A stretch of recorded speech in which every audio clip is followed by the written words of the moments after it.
If you're tired of pests destroying your crops and you don't also want to use chemical, then this is exactly what you need.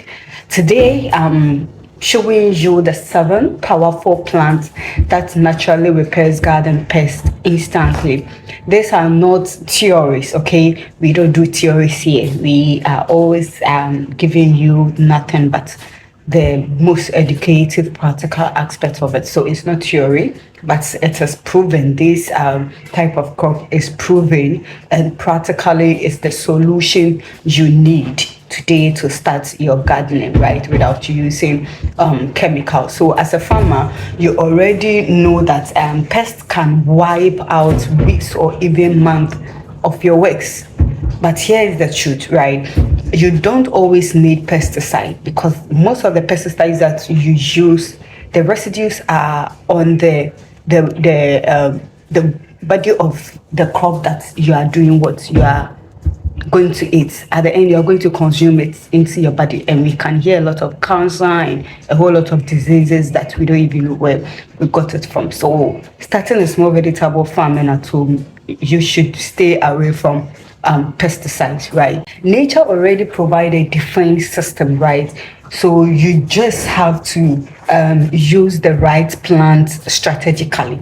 So nature has its own way of controlling pests when it comes to crop production, because the pests, there are other pests that are also valuable, and they've all helped in building the ecosystem or the balance of the ecosystem. So you don't have to apply pesticides to every pest that you see. So without wasting much time, this is your girl, the crown princess of the edible fungi kingdom. Let's dive in and learn more into it. So our first crop is neem. It's the ultimate pest killer. Yes, neem is the ultimate pest killer, and neem is one of the most powerful natural pest repellents in the world. Neem is used for so many things. So neem can repel aphids, whiteflies, caterpillars, and then beetle on your farm. And also you can use it by blending it and then using the spray on your crops, or you can plant it around your farm. So they work by distracting the insect feeding and reproduction, right? So when the neem extract goes into the system of an insect, it kind of distracts its feeding and its reproductive system. So it helps reduce the amount of this pest that infects on your farm. And you can use it, like I said, by planting it around your farm, or you do neem extra spray and then you spray it on your vegetables. No chemical residue is left, and you can add a little bit of oil, so that when you spray and then the chemical gets to the skin of the insect, it will start there. It will not dry easily and will have effect on the insect, right? So the disadvantage thing about it is that it has to touch the skin of the pest that is destroying your crop. So the thing is that you have to know the time that the pest is, it early in the morning or late in the evening, before you apply your pesticides using the neem extra. So it's not the pesticides you go and buy outside. This time the neem extras as a form of your pesticide, right? If you're a serious organic farmer or you're doing serious organic farming, neem is not an option, it's an essential. So you always have to have neem extract around where you are working, right? And then you have to plant neem at the edges on your farm randomly. It repels all the insects away. And then the next crop we are going to look at is the marigold.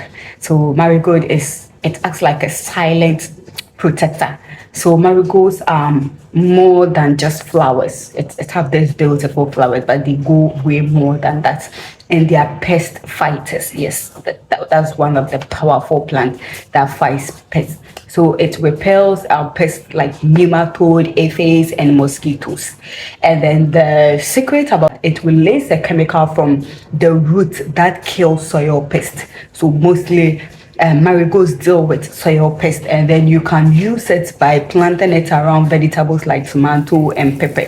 So any pest in your soil that will attack your vegetables, Marigold will deal with it. So think of Marigold as your farm security fence, right? So just plant it all around your farm. It can act as a beautification while still fighting pests in the soil that is attacking or that are attacking your crops for you. And the next plant we are going to talk about is basil, which is a dual purpose plant. So basil protects your crops and also give you food. So if you are planting basil, it's not like you are just planting it and then you not get anything from it. Basil will also serve as food, right? And then basil helps to repel flies, mosquito, and whitefly.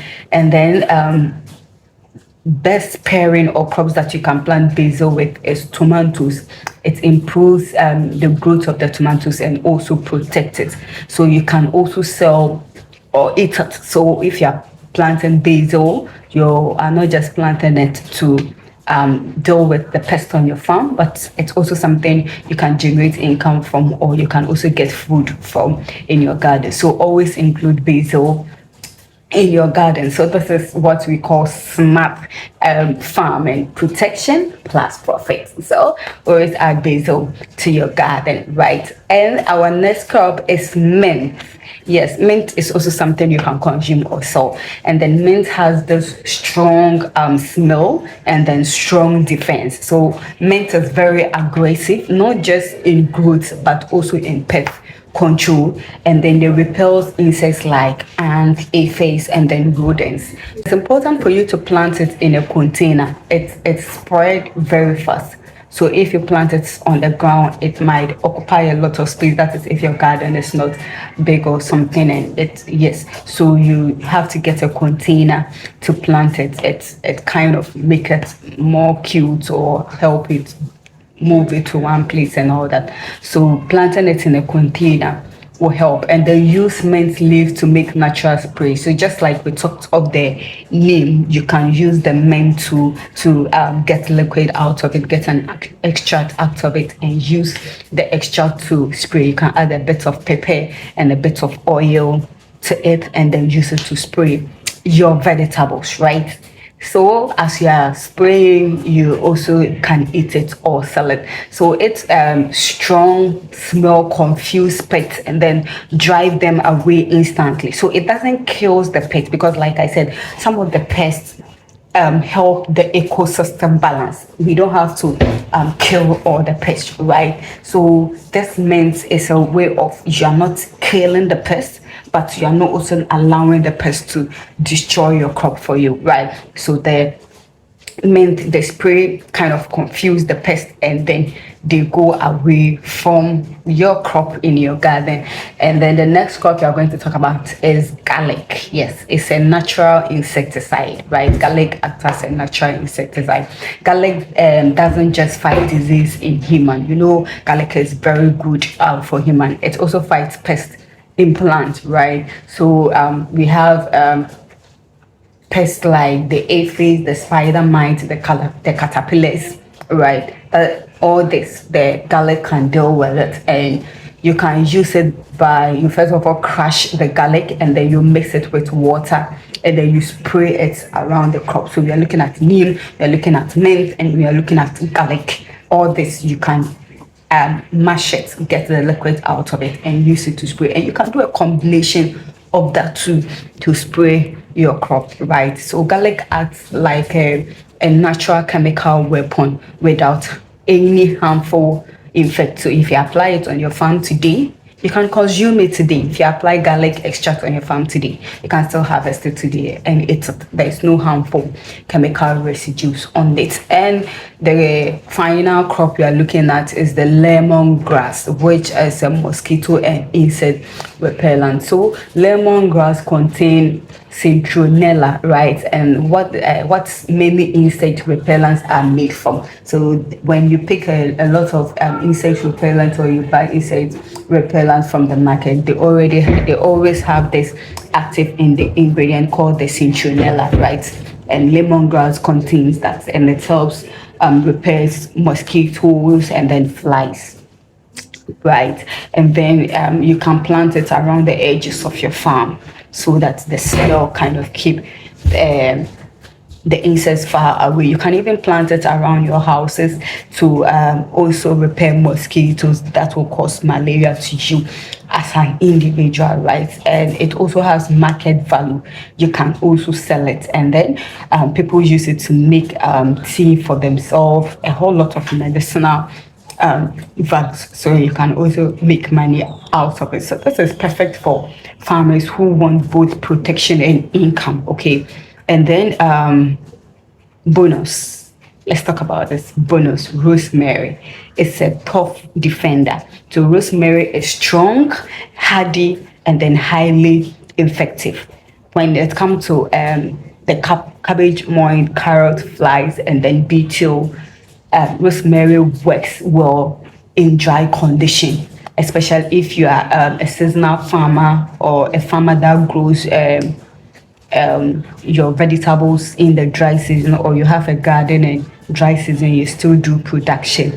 Rosemary is the best for you to use, and you can use it fresh, or you can also make an extract out of it and use it to kind of spray your crop. So if you are dealing with any leaf insects, right? Any leaf eating insects, rosemary is the solution. So any insect that you see that is eating your the leaves of your vegetable, just use rosemary extract and spray it on them. So now this is where most farmers get it wrong. So we have numerous videos online that is telling you that okay, this and this and this is what you use to replace a chemical that you shouldn't apply to your vegetables. But after that, how would you do it, right? That is the question there. It's not just about planting this, it's about placement. So it's not just about you going to your garden, oh, they said I should plant rosemary, they said I should plant neem, and then you start planting. It's about placement. How are you going to place it? So surround your crop with this plant. You have to make sure that this the seven that we've learned so far, the one that you are choosing, it should be surrounded. Be the one that's like surrounding your crop, right? And then mix them within your farm. Mix them. Be intentional about it.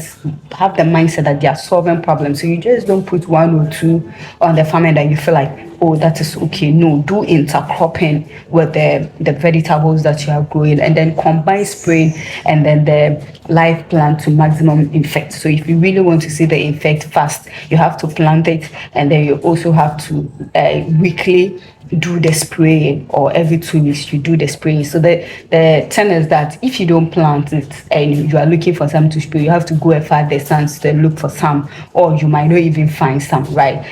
So you have to plant it yourself. So while you're harvesting and you are spraying, it is still growing. So you are working at both ends, or the plant being alive is repairing and the spraying too is being active, and then the two combination give you that best results or fast results. So this creates a natural pest barrier system, right, for you. So if you apply just 3 of this plant correctly, you already see a major drop in pest, and then also without spending money on chemicals to buy insecticides and pesticides that will even leave chemical residues on your foodstuffs and also affect your body or your system. So it doesn't mean that you put all of this 7. So just select the best 7 you want, the one at least you can get money or food out of it, the one is easy to access in your locality, and then the one you can easily manage, and then pick at least 3 to 4,